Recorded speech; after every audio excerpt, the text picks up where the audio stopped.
नमस्कार, SPT news में आपका स्वागत है। पेश है 29 अक्टूबर मंगलवार सुबह 8:15 बजे राजस्थान की बड़ी खबरें। सीबीआई का असिस्टेंट डायरेक्टर बताकर एक साइबर ठग ने केंद्र सरकार के मंत्रिमंडल सचिवालय से रिटायर्ड कर्मचारी को 1.5 महीने तक डिजिटल अरेस्ट रखकर 10 लाख रुपए ठग लिए। पीडी सीबीआई ऑफिस पहुंचा तो ठगी का पता चला। मामला राजस्थान में झुंझुनू जिले के गुडाकोटजी थाना इलाके के रघुनाथपुरा गाँव का है। गुडाकोटजी थाना अधिकारी राम मनोहर टोलिया ने बताया कि हरलाल सिंह जाट ने साइबर ठगी की रिपोर्ट दर्ज करवाते हुए बताया कि मैं केंद्र सरकार मंत्रिमंडल सचिवालय से 31 जुलाई 2006 को रिटायर हुआ। 13 सितंबर 2024 को दोपहर 12:30 बजे कॉल आया। बताया कि मैं दिल्ली पुलिस से बोल रहा हूँ। दिल्ली के इंदिरा गांधी इंटरनेशनल एयरपोर्ट से कस्टम ने विदेश जा रहा एक पार्सल पकड़ा है। इसमें 16 फर्जी पासपोर्ट, 56 एटीएम और 140 ग्राम एमडी है।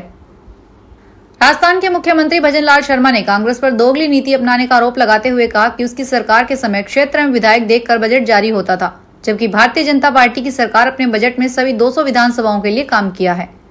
श्री शर्मा सोमवार को यहां भाजपा प्रदेश कार्यालय में संगठन पर्व, सक्रियता, सदस्यता एवं संगठनात्मक चुनाव प्रदेश कार्यशाला के समापन सत्र को संबोधित कर रहे थे।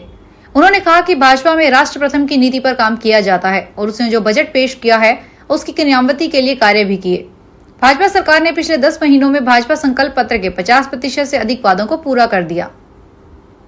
कांग्रेस के राष्ट्रीय महासचिव सचिन पायलट ने बीजेपी पर पलटवार करते हुए कहा कि हर चुनाव एक चुनौती होता है। यह उपचुनाव सरकार के लिए चुनौती है। सरकार को 1 साल पूरा नहीं हुआ, इतनी जल्दी जनता का मोह भंग हो गया, यह पहली बार देखा है।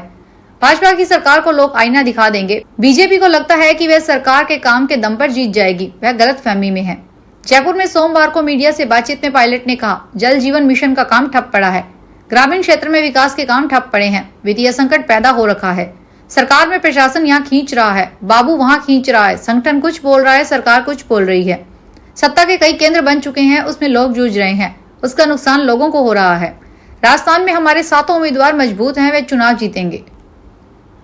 राजस्थान बीजेपी प्रदेशाध्यक्ष मदन राठौड़ ने कहा, हम विधानसभा उपचुनाव वाली सभी सीटों पर गए हैं। हमारे कार्यकर्ताओं में उत्साह है। मेरा संपर्क सभी से है।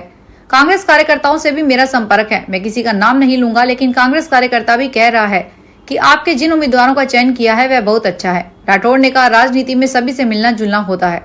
कार्यक्रमों में हम साथ बैठते हैं, वहां कांग्रेस कार्यकर्ता बोलते हैं कि आपने सही प्रत्याशी का चयन करके मैदान में उतारा है। आधा चुनाव तो आप जीत गए हैं, वह आधा चुनाव जीतने की बात कह रहे हैं, तो बाकी का चुनाव हम अपने कार्यकर्ताओं के दमखम पर जीत जाएंगे।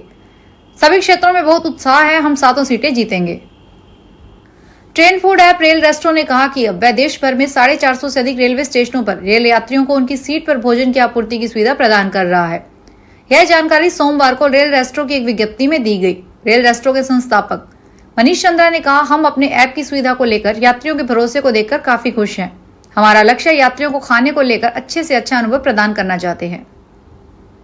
दीपावली के त्योहार से पहले केंद्रीय खाद्य सुरक्षा दल द्वारा शुद्ध आहार मिलावट पर वार अभियान के अंतर्गत बीकानेर के बीचवाल औद्योगिक क्षेत्र में मसाले के संदर्भ में बीकानेर की अब तक की सबसे बड़ी कार्रवाई को अंजाम दिया गया है।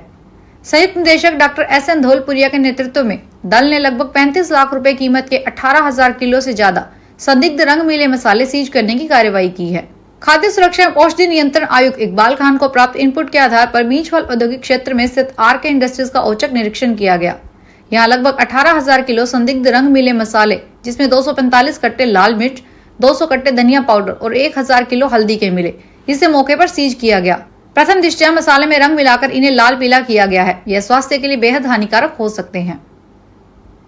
अवैध मादक पदार्थों की तस्करी के खिलाफ भीलवाड़ा जिले में चलाए जा रहे विशेष अभियान के तहत हमीरगढ़ थाना पुलिस ने बड़ी कार्रवाई को अंजाम दे कॉस्मेटिक प्रोडक्ट्स की आड़ में तस्करी की जा रही थी। कॉस्मेटिक प्रोडक्ट्स की आड़ में की जा रही तस्करी 20 लाख रुपए की हरियाणा निर्मित शराब जब्त की है। पुलिस ने शराब तस्करी करते हुए 2 व्यक्तियों को गिरफ्तार किया है। हमीरगढ़ थाना प्रभारी दिलीप सिंह ने बताया कि SP धर्मेंद्र सिंह के निर्देशन में जिले में अवैध मादक पदार्थों की तस्करी को रोकने के लिए विशेष अभियान चलाया जा रहा है। इसी के तहत हमीरगढ़ थाना क्षेत्र में भी लगातार कार्रवाई की जा रही है। थाने के कांस्टेबल विशंबर दयाल को मुखबिर से सूचना मिली थी कि अवैध शराब से भरा ट्रक एक कंटेनर ट्रक भीलवाड़ा से चित्तौड़गढ़ की ओर जा रहा है।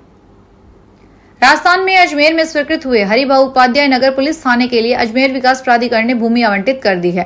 थाने के लिए 4795 वर्ग मीटर भूमि आवंटित की गई है। थाने के लिए पद एवं संस्थानों की स्वीकृति पूर्व में ही जारी हो चुकी है।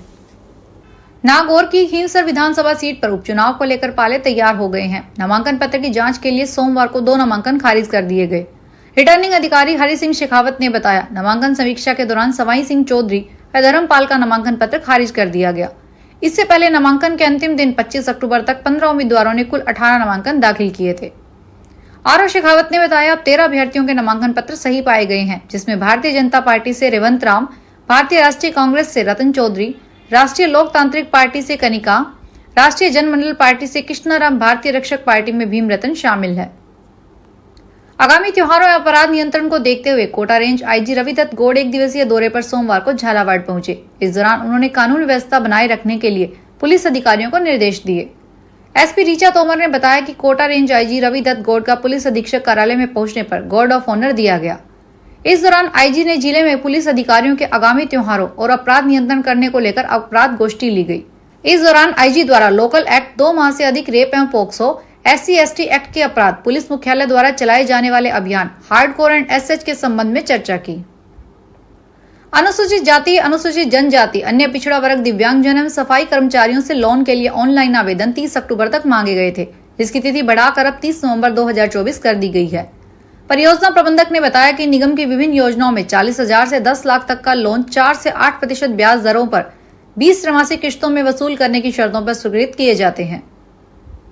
राजसमंद सांसद महिमा कुमारी मेवाड़ की अध्यक्षता में कलेक्ट्रेट सभागार में जिला विकास समन्वय एवं निगरानी समिति की बैठक आयोजित की गई।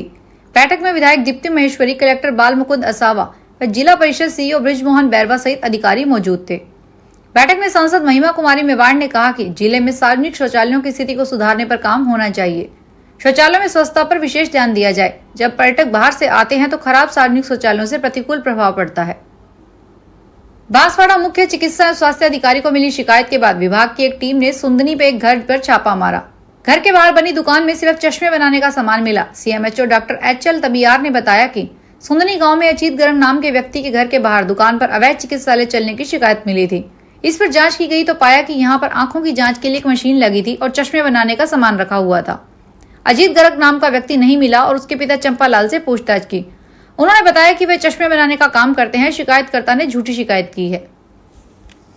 चूरू शहर में घर घर कचरा संग्रहण के लिए राज्य सरकार ने 16 करोड़ 70 लाख रुपए पास किए हैं। यह जानकारी विधायक हरलाल सहारण ने सोमवार शाम को मीडिया पर दी। उन्होंने बताया कि 3 वर्ष के लिए टेंडर किया गया है, जिसमें हर घर कचरा संग्रहण किया जाएगा। उन्होंने सभापति पर निशाना साधते हुए कहा कि सभापति पद पर रहते हुए शहर के विकास के बारे में चर्चा नहीं की। उन्होंने कहा कि जब भाजपा पार्षदों ने बैठक बुलाने का आग्रह किया तो उसे अलोकतांत्रिक तरीके से बिना एजेंडे के स्थगित कर दिया गया। टोंक जिले के देवली उनियारा विधानसभा उपचुनाव को लेकर प्रत्याशियों की तस्वीर काफी हद तक साफ हो गई है। 13 में से 11 प्रत्याशियों के नामांकन सही पाए गए हैं। अब 30 तक नाम वापसी का दिन है। उसके बाद चुनाव मैदान में रहने वाले प्रत्याशियों की स्थिति साफ हो जाएगी। निर्दलीय नामांकनकर्ता ओम प्रकाश और नेचर फ्यूचर पार्टी के रामदेव के नामांकन प्रस्तावक के कॉलम में कमी रहने से निरस्त कर दिए गए हैं। उनियारा रिटर्निंग अधिकारी शत्रु सिंह गुर्जर ने बताया कि विधानसभा उपचुनाव के तहत आज प्रत्याशियों के नामांकन की जांच का कार्य खत्म हो गया है। फिलहाल इस बुलेटिन में इतना ही। फिर हाजिर होंगे बड़ी खबरों के साथ। अगर आप भी अपने आसपास की छोटी बड़ी और महत्वपूर्ण खबरों से अपडेट रहना चाहते हैं तो सब्सक्राइब कीजिए हमारे चैनल SPT न्यूज को और प्रेस कीजिए बेल आइकन पर।